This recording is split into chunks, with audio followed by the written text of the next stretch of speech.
Martin, the whole thing about lung cancer is that it is in categories. It used to be just non-small cell and small cell, but there are a whole lot of targeted therapies came in. Can you tell me why you're particularly interested and focusing at this conference here in Lugano on squamous cell carcinoma? So, it's been very interesting. When I was in training not that long ago, or actually it's now getting about 25, 30 years, but really until about 10 years ago, all that we cared about was small cell versus non-small cell lung cancer as a practical, clinical approach. Small cell was just treated differently than non-small cell. About 10 years ago, as we had the emergence of the EGFR inhibitors, we began to understand, or we began to see a pattern that it was mostly the adenocarcinoma patients who were responding. Then with bevacizumab, we saw that you couldn't treat squamous carcinomas because of the risk of hemoptysis. And then with pemetrexed, we saw that there was a relative selectivity of at least that chemotherapeutic agent for non-squamous carcinoma. And in the last 5 or 6 years, there's been an increasing understanding of specific targetable mutations, almost all of which occur in non-squamous, particularly adenocarcinoma, such as the various EGFR mutations, EML4 ALK, ROS, and RET, again, almost exclusively in adenocarcinoma. In about the last 12 to 24 months, we've had a number of studies that have been done that have looked at various aspects of squamous carcinoma, and this is an important disease. I mean, this is 25% of non-small cell lung cancer. So in a nutshell, squamous cell carcinoma has been difficult to come up with new treatments for, but now hopefully things are changing. Yeah, I mean, it's a very common disease. Again, 25% is probably more the Western world, probably a higher percentage in Asia, and particularly among smokers, so in the developing world. And we just haven't had anything that was really specific for squamous carcinoma. We were using pretty much the same chemotherapy regimens that we had developed during the 1990s.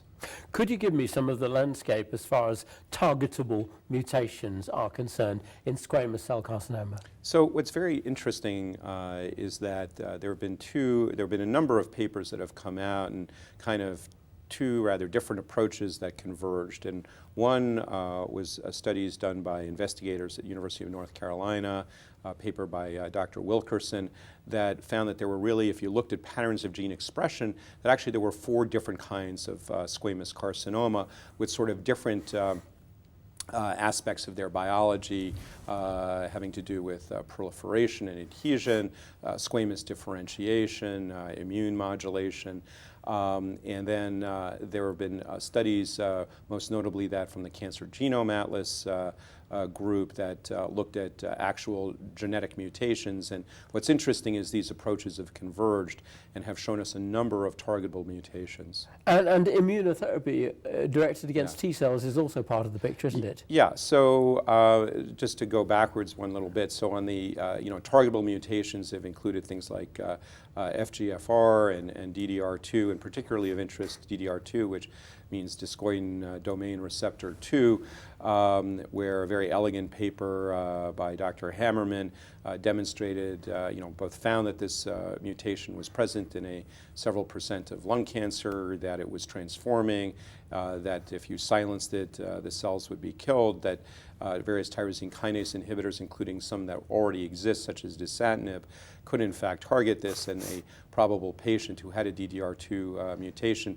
who responded to a dasatinib combination.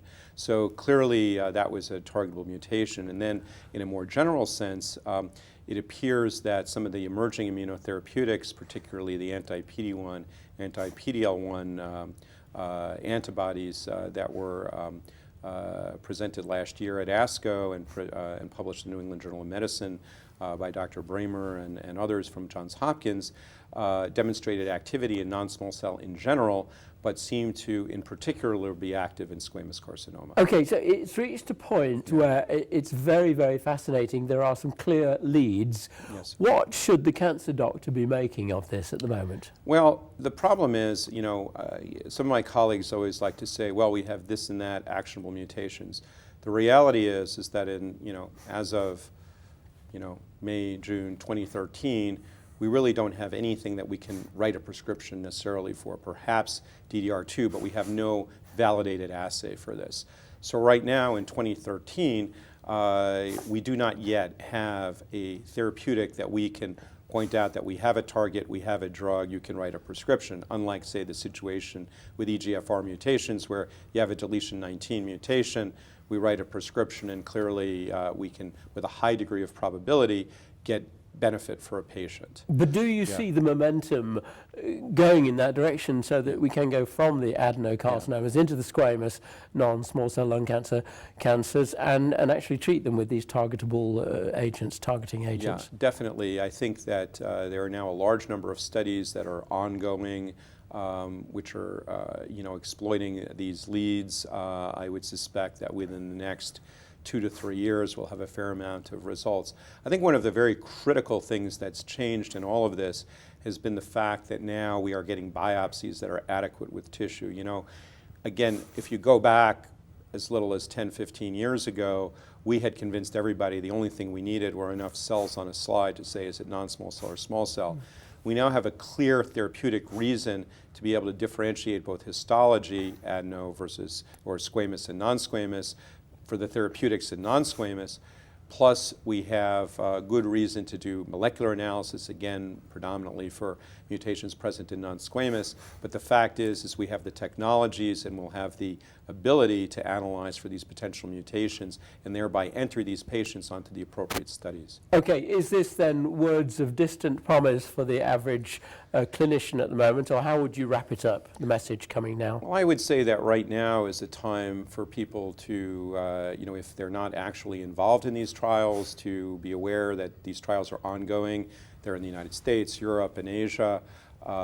Patients should be referred, at least, make sure that there's enough tissue so that patients who are progressing, have this opportunity to at least be evaluated for these studies, because this is the crucial thing that's going to change this landscape. I mean, if we're ever going to do anything in the disease, we're going to need to be able to target these therapies. Martin, thank you very much for joining us on eCancer TV.